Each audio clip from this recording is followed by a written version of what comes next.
Dunque, che cosa succede? Ora noi apriamo tutto, ok? Ora noi facciamo questo, signori. Noi apriamo, quindi si parte, ci prenotiamo i viaggi, perché ci sta il Natale, un po' di regali. Poi, che facciamo il 30? Il 30 noi chiudiamo.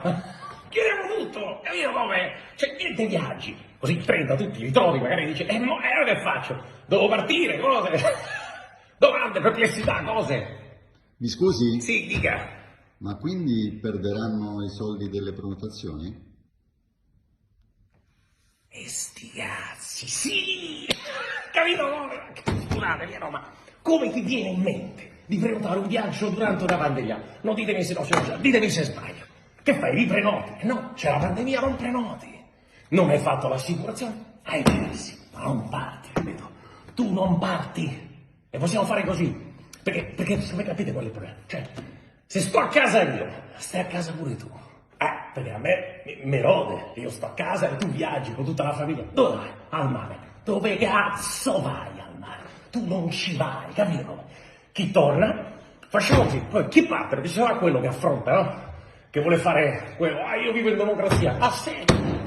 Tornano, che facciamo quelli che tornano?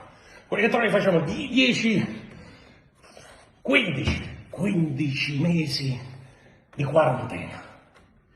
Domande, perplessità? Sono troppi, sono pochi? Mi scusi? Sì, sempre le dica. Ma non basta un tampone negativo anziché la quarantena?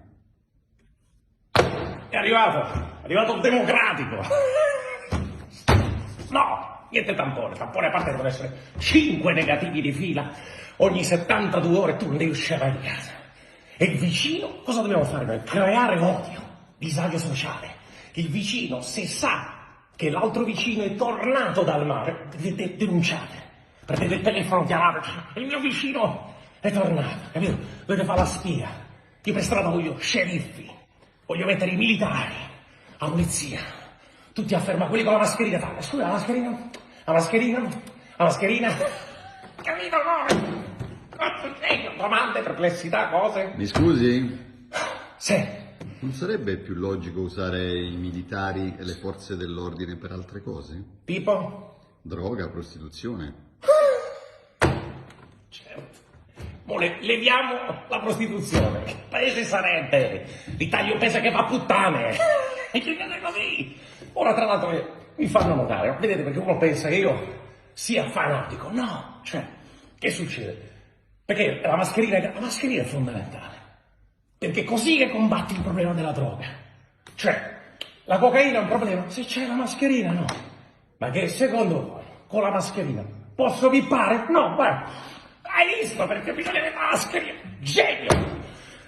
So troppo. Comunque, signori, tra oggi e domani definiremo i colori, quindi la Lombardia forse torna gialla, ma è diventata arancione, la Campania la spostiamo, prendiamo l'Umbria e gli diamo il Molise. Secondo me, mi sembra. Comunque, chiuderei così, signori. Da oggi lo slogan che dobbiamo lanciare è creare disagio, metterli in difficoltà. Ho ruttato, scusate l'enfasi. Allora, dobbiamo creare panico. Cioè, ai telegiornali dobbiamo far dire, tipo, chiudiamo tutto, no, apriamo, chiudiamo. La gente con le valigie, che faccio? Chiude, apri, chiudiamo, apriamo, chiudiamo. Ed è lì che mi è venuta l'idea. Chiudiamo. Hai capito? Chiudiamo. Così la gente nel dubbio dice, e chiudiamo o apriamo? Ma se mi fermano mi danno una multa. Boh! Chiudiamo. Sono un cazzo di genio. Chiudiamo.